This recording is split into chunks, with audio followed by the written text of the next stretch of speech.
Good morning everyone. तो चलिए आज की क्लास जो है स्टार्ट करते हैं। तो आज मैं कुछ आप लोगों को जो है न्यूमेरिकल क्वेश्चन जो है बताता हूँ, ठीक है, जो पूछे जा सकते हैं और एनसीईआरटी बेस में जो पूछा गया जो प्रश्न है वो हम देखते हैं। जैसे कि क्वेश्चन नंबर फर्स्ट, ठीक है, 1 ओम, 2 ओम और 3 ओम के प्रतिरोधों को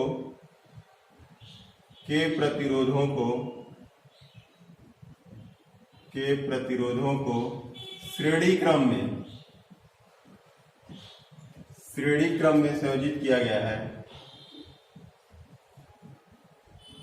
श्रेणी क्रम में संयोजित किया गया है, ठीक है। प्रतिरोधकों के संयोजन का कुल प्रतिरोध क्या है? तो यहां पर कुल प्रतिरोध ज्ञात करना है। कुल प्रतिरोध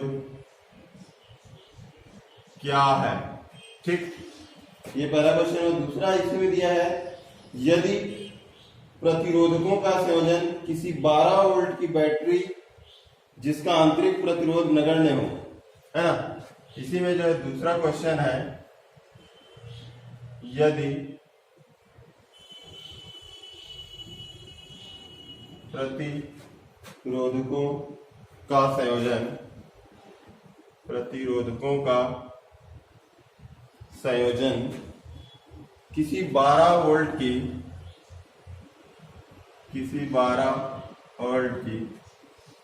जो है बैटरी जिसका आंतरिक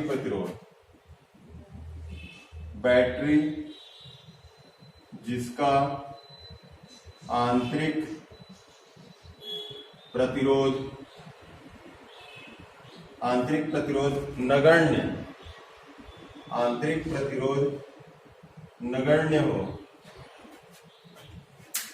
से संबद्ध किया गया है, ठीक है। तो प्रत्येक प्रतिरोधकों के सिरों पर उल्टता ज्ञात कीजिए, ठीक।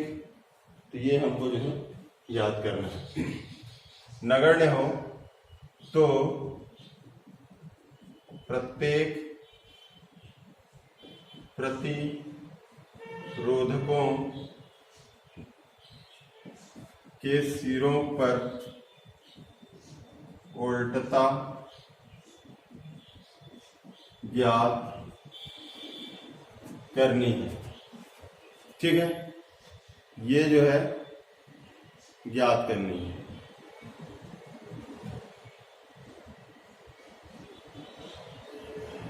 तो आवाज सुनाई दे रहा है कि नहीं? क्लियर है आवाज? Yes sir. हाँ, ठीक। तो इसमें हम देखते हैं, प्रश्न दिया है 1, 2 और 3 ओम के प्रतिरोधों को श्रेणी क्रम में संयोजित किया गया है। तो श्रेणी क्रम संयोजन का जो है हम फार्मूला जानते हैं। श्रेणी क्रम संयोजन का फार्मूला क्या होता है? अच्छा, पहले जो दिया गया है उसको पहले लिख लीजिए। हल दिया गया है, क्या दिया गया है भाई? R1 बराबर जो है 1 ओम, ठीक। R2 बराबर जो है 2 ओम और R3 बराबर जो है 3 ओम। ये आपका जो है प्रश्न में जो है दिया गया है। क्लियर है? तो इसको श्रेणी क्रम में संयोजित किया गया है। तो कुल प्रतिरोध जो श्रेणी क्रम का क्या होता है? R बराबर R1 plus R2 plus R3 होता है, ठीक है। तो जोड़ दीजिए, 1 प्लस 2 प्लस 3 बराबर कितना हो जाएगा? 6। ये हो जाएगा आपका जो है R बराबर जो है 6 ओम। क्लियर है यहां तक? तो ये तो पहला क्वेश्चन हुआ, संयोजित किया गया है। तो कुल प्रतिरोध क्या है? तो R बराबर कितना हो गया?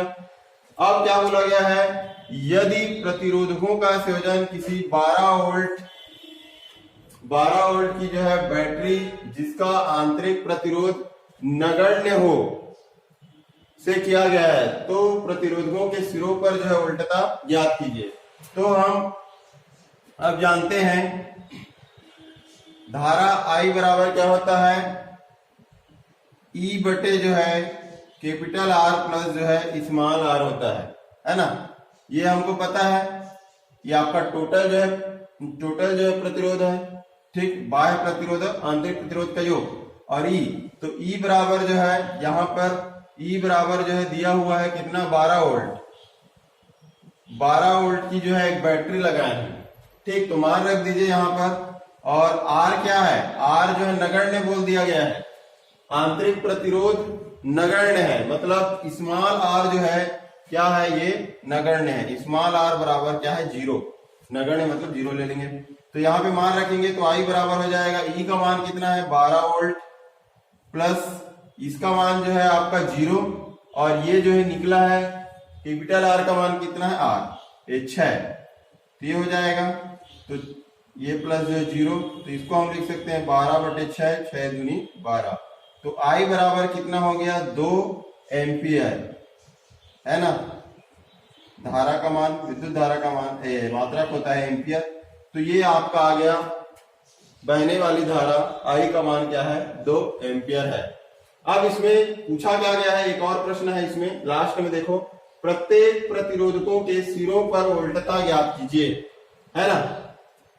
तो प्रत्येक जो है प्रतिरोध, जैसे कि 3 प्रतिरोध जोड़े हैं, मान लो ये आपका जो है 1 प्रतिरोध हो गया, ये 2 प्रतिरोध हो गया और ये 3 प्रतिरोध हो गया। तो इन तीनों के बीच मान ले ये A और ये B है और ये C है और ये D है। तो A और B के बीच का आपका जो है वोल्टता, मतलब मान लो V1, और B और C के बीच का वोल्टता V2, और इस C और D के बीच का वोल्टता आपका जो है V3 है ना। तो V1, V2 और V3 हमको ज्ञात करना है। प्रत्येक प्रतिरोधकों के सिरों पर जो है वोल्टता जो है हमको ज्ञात करनी है। क्लियर है यहाँ तक। तो ये जो है आपका, ये इस प्रकार से एक बैटरी से जो है जुड़ा हुआ है, और इस बैटरी में कितना है 12 वोल्ट, ठीक, ये लगा हुआ है। क्लियर है। तो हमको क्या ज्ञात करना है अब, V1, V2, V3 ज्ञात करना है। अच्छा, इसमें जो बहने वाली जो धारा है, ये जो धारा जो बह रही है, ये I हम निकाल चुके हैं, कितना है 2 एम्पियर जो है धारा जो है प्रवाहित हो रही है। और ये 2 एम्पियर धारा जो है सभी में जो है प्रवाहित होगी, ठीक है। तो हम V1, V2 और V3 का मान आसानी के साथ निकाल सकते हैं, ठीक है। कैसे निकालोगे आप, V बराबर क्या हो जाएगा, I इंटू R, ओम के नियम से ये होता है फार्मूला। अब जैसे V1 निकालेंगे तो क्या हो जाएगा, V1 बराबर I इंटू R1, V2 निकालेंगे तो V2 बराबर I इंटू R2, और V3 निकालेंगे तो V3 बराबर I इंटू R3 हो जाएगा। क्लियर है यहाँ तक। तो यहाँ तक क्लियर है। तो चलिए बनाते हैं ये। तो यहाँ पर I का मान निकल गया। अब हमको जो है निकालना है जैसे V1, है ना, प्रथम प्रतिरोध के सिरों पर जो है, पहला लिख सकते हो, प्रथम प्रतिरोध के सिरों पर जो है वोल्टता V1 बराबर हो जाएगा I इंटू जो है R1। I का मान है 2 गुणित R1 का मान है, यहां पर देखो 1 एम्पियर है, ये हो जाएगा 1। तो V1 बराबर क्या हो जाएगा 2 वोल्ट। क्लियर है ना, ये आपका हो जाएगा। इसी प्रकार V2 बराबर दूसरा देखेंगे, द्वितीय जो है प्रतिरोध के सिरों पर आपका जो वोल्टता V2 बराबर हो जाएगा I डॉट R2, I का मान है 2 गुणित R2 का मान है, यहां से देखो R2 का मान है 2, ये हो जाएगा। तो बराबर क्या हो जाएगा 4 वोल्ट। ये हो गया आपका V2 का मान, ठीक है, 4 वोल्ट हो गया। अब हम देखते हैं तीसरा पॉइंट, V3 निकालेंगे। तो V3 तीसरा पॉइंट है आपका, ये तीसरे जो है प्रतिरोध के सिरों, तीसरे प्रतिरोध के सिरों पर वोल्टता V3 बराबर हो जाएगा I इंटू जो है R3, आई का मान है 2 गुणित R3 का मान है, यहाँ पर देखो R3 का मान 3 है, 3 ओम है, तो ये हो जाएगा 3, तो 2 तिया 6, तो V3 बराबर हो जाएगा 6 वोल्ट। क्लियर। अब देखो यहाँ पर जो बैटरी जो लगी है वो कितना वोल्ट का है, 12 वोल्ट का जो है बैटरी लगा हुआ है। क्लियर है।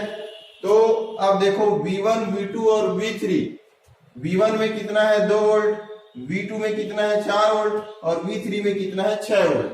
तीनों को जोड़ेंगे तो कितना आ जाएगा, 2 और 4 6 और 6 और 6 12, तो कितना बैटरी कितना लगा है, 12 वोल्ट का लगा है। ठीक है। और ये प्रतिरोध, प्रथम प्रतिरोध के सिरों पर 2 वोल्ट का और द्वितीय प्रतिरोध के सिरों पर 4 और तृतीय प्रतिरोध के सिरों के बीच का वोल्टता कितना है, 6 वोल्ट। ये आपका जो है बढ़ गया है। क्लियर है यहाँ तक? तो मेरे ख्याल से समझ में आ गया होगा, है ना। तो स्क्रीनशॉट ले लीजिए इसका।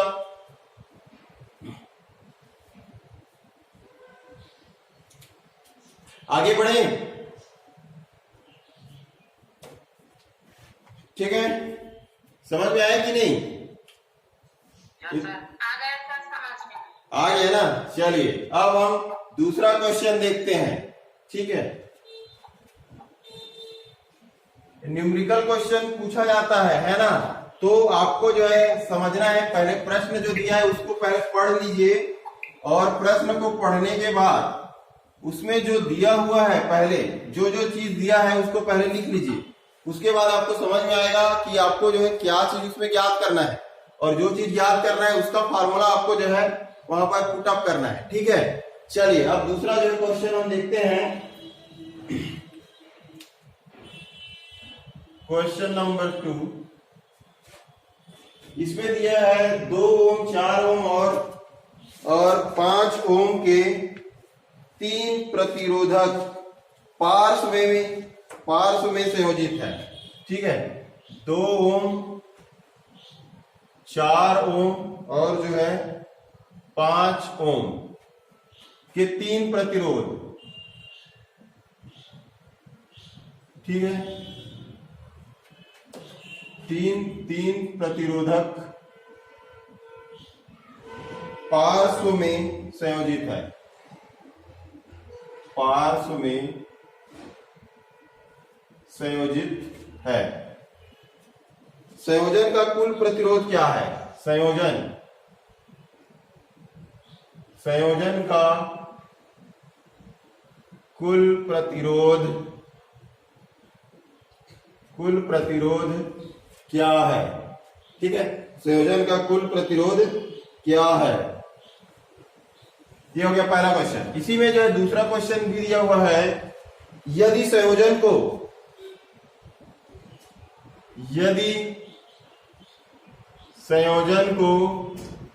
20 वोल्ट के विद्युत बल की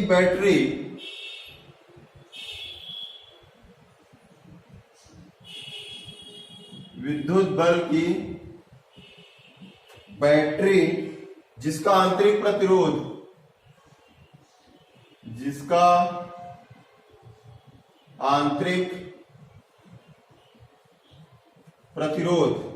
आंतरिक जो है प्रतिरोध नगण्य है से संबद्ध किया गया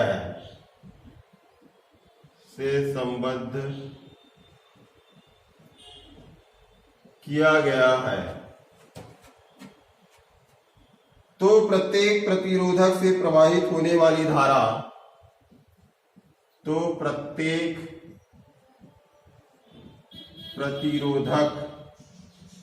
से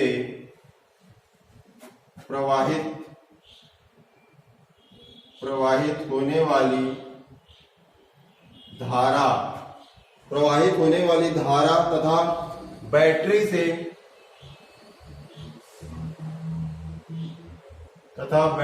से ली गई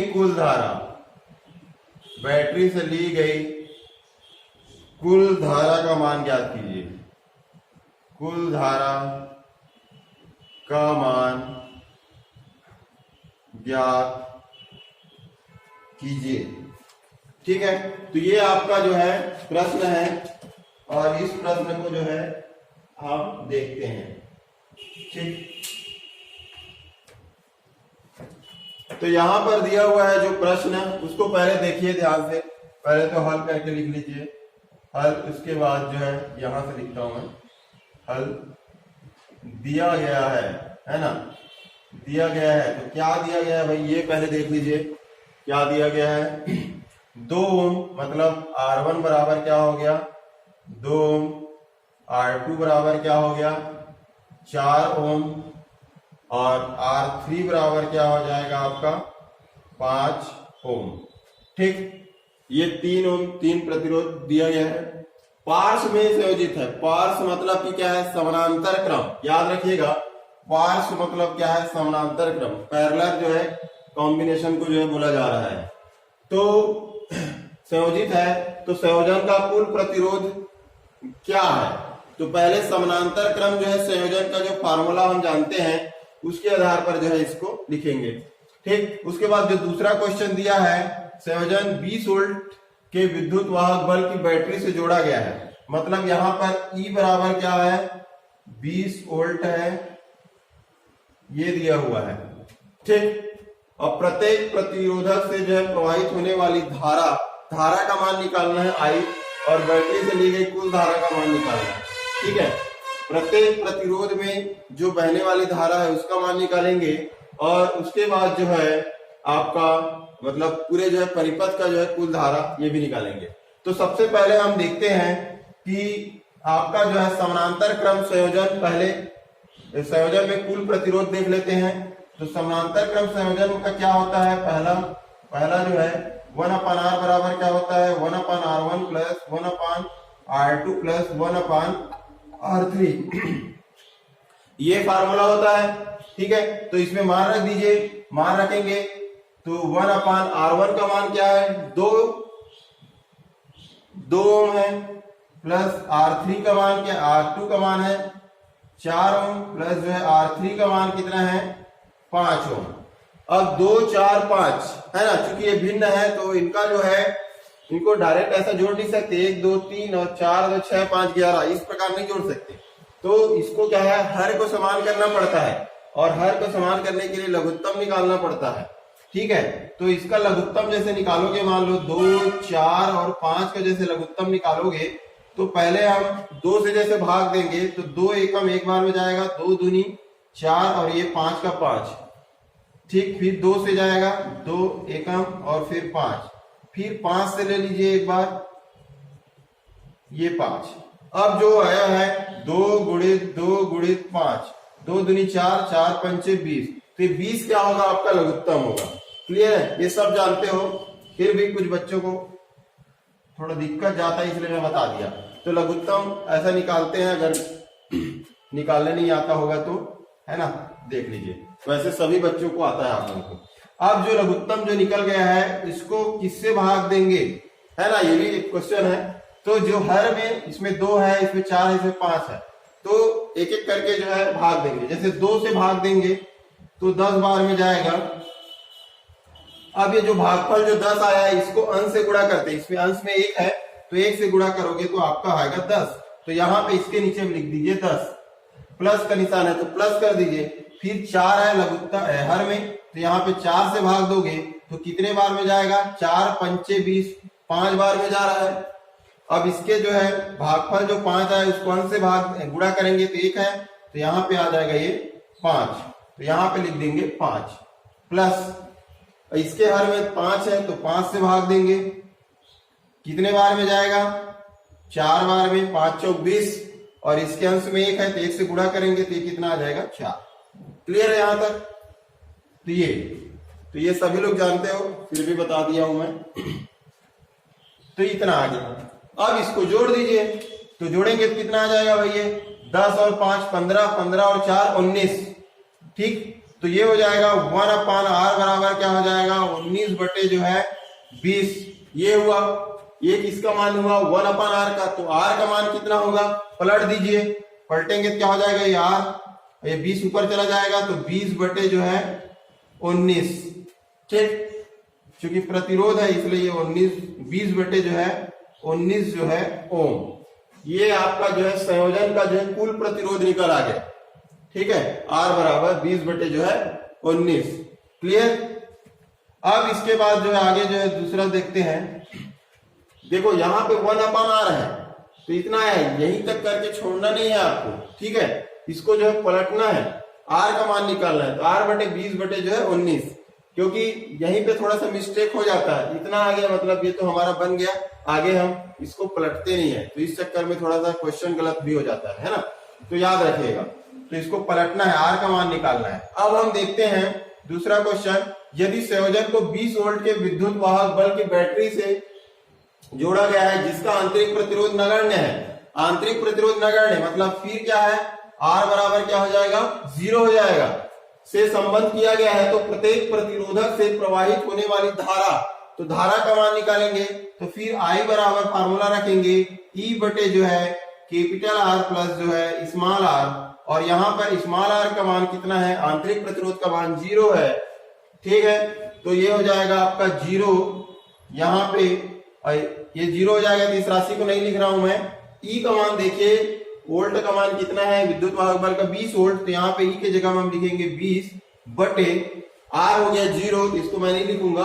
अब कैपिटल R देखो यहाँ पे है 20 बटे 19, तो इसको यहाँ पे लिखते हैं, ये हो जाएगा 20 बटे क्या हो जाएगा 19 हो जाएगा। क्लियर है, तो ये 20 और ये 20 कट जाएगा आपस में, 19 सबसे नीचे है तो वो ऊपर चला जाएगा। ठीक है, तो ये हो जाएगा I का मान हो जाएगा आपका 19 एम्पियर। क्लियर है, क्लियर है। अब ये पता है कि नहीं ये ऊपर कैसे आता है, क्योंकि यहाँ पर है 20, ये है 20 आपका, है ना, E का मान है 20, और हम जो है 20 मतलब कि यहाँ पे 20 बटे 1 कर दीजिए। अब हम इसको इसके मान को रख रहे हैं यहाँ पे डायरेक्ट, तो ये हो जाएगा क्या 20 बटे क्या हो जाएगा 19 हो जाएगा। इसके मान को रख रहे हैं तो, है ना, R के मान को रख रहे हैं तो ये हो जाएगा 20 बटे 19। इसको जब हम जो है ये वाला जो भाग है इसको ये यहीं पे रहेगा 20 बटे 1 गुणित, इसको हम ऊपर जो सबसे नीचे में रहता है ऊपर चला जाता है, और ऊपर में है वो नीचे आ जाता है। ये ऐसा जो है इसका फार्मूला है। तो 20 और 20 कट जाएगा, 19 बचेगा, तो उसी आधार पर ये 20 और 20 कट गया और ये डायरेक्ट जो है 19 आया है। क्लियर है यहाँ तक? चलिए, हाँ, अब हम देखते हैं यहाँ पे हमको जो है धारा का जो है मान निकल गया, धारा का जो है मान ज्ञात कर लिए। अब हम क्या निकालना है, प्रत्येक प्रतिरोधक से प्रवाहित होने वाली धारा का जो है हमको मान निकालना है। ठीक है, तो मान लेते हैं पहला जो है, पहले प्रतिरोध, प्रथम जो है प्रतिरोध, प्रथम प्रतिरोध से जो है बहने वाली धारा, प्रतिरोध से जो है बहने वाली धारा, ये I1 बराबर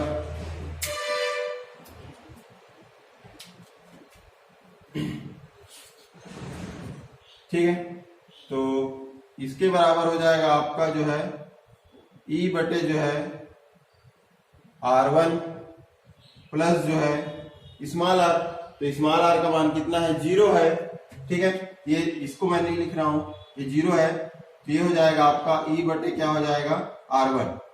तो E का मान कितना है आपका 20 वोल्ट है, और R का मान कितना है, R1 का मान 2 है, तो ये हो जाएगा 2 दाम 20।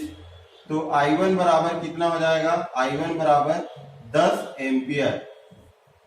क्लियर।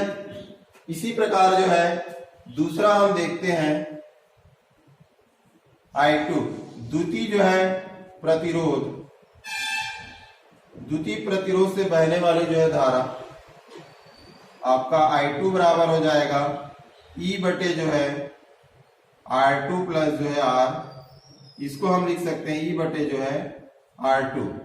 तो E का मान है 20 और R2 का मान कितना है, यहां पर देखो 4, ये हो जाएगा 4, तो ये हो जाएगा 4 पंचे 20, तो I2 बराबर हो जाएगा 5 एम्पियर। क्लियर। अब हम तीसरा जो है निकालेंगे, तीसरे जो है प्रतिरोध, है ना, थर्ड जो है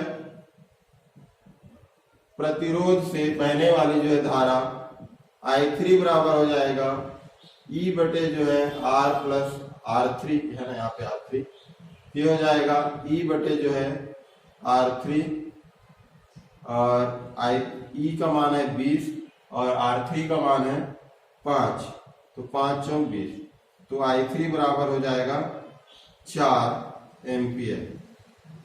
क्लियर है ये। तो ये हो गया आपका जो है I1, I2 और I3, मतलब प्रतिरोध प्रथम में बहने वाली धारा I1 बराबर 10 एम्पियर है, द्वितीय में जो है 5 है, तृतीय में जो है 4 है। टोटल जो वो बहने वाली जो धारा है वो कितना है, 19 एम्पियर है। तो ये तीनों को जोड़ने पे आपका 19 एम्पियर आना चाहिए। अगर आ रहा है तो क्लियर है, मतलब सही है। 10, 5, 15 और 4, 19, ठीक है, मतलब कि आप जो बनाया हो सही बनाया हो। क्लियर।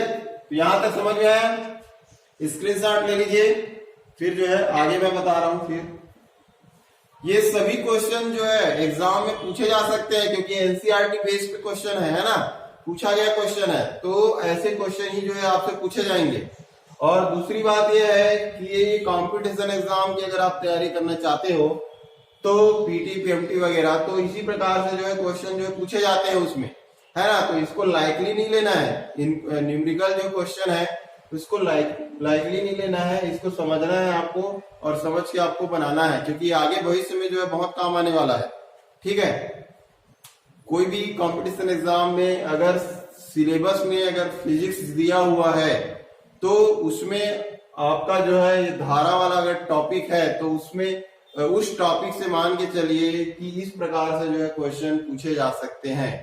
ठीक है, तो ये आपको जो है समझना है इनको कि कैसे जो है इसको जो है बनाना है ना। ठीक, तो इसको खाली जो है बारे में पढ़ के छोड़ देना है ऐसा मत सोचिएगा, है ना। ये भविष्य में आपका जो है काम आने वाला है, इसीलिए मैं बता रहा हूं आपको। चलिए, तो हो गया क्या, अगला देखें। चलिए ठीक है, अब अगला जो है क्वेश्चन देखते हैं। ये सभी जो है आप लोग मतलब विद्युत धारा चैप्टर पूरा पढ़ चुके हो, है ना, पढ़ चुके हो, मतलब कि ये सब फार्मूला आप लोग जान रहे हो, है ना। ये सब फार्मूला को मैं बता चुका हूं। ठीक है, अब लास्ट में जो पढ़ा रहा हूं मैं न्यूमेरिकल क्वेश्चन, है ना, जो कि क्वेश्चन जो है परीक्षा में जो है पूछे जा सकते हैं। तो आप लोग को दिक्कत नहीं होना चाहिए मेरे ख्याल से कि ये फार्मूला कहां से आ गया या फिर, है ना, इस प्रकार से। अगर किसी को दिक्कत हो रहा है मतलब आप जो है एक बार जो है पीछे जो है पीछे पेज पलटा के जो है थोड़ा सा पढ़ लीजिएगा, है ना, क्योंकि फार्मूला याद रहेगा तभी आपसे जो है न्यूमेरिकल क्वेश्चन बनेंगे, है ना। तो इसको जो है देखिएगा। अब जो है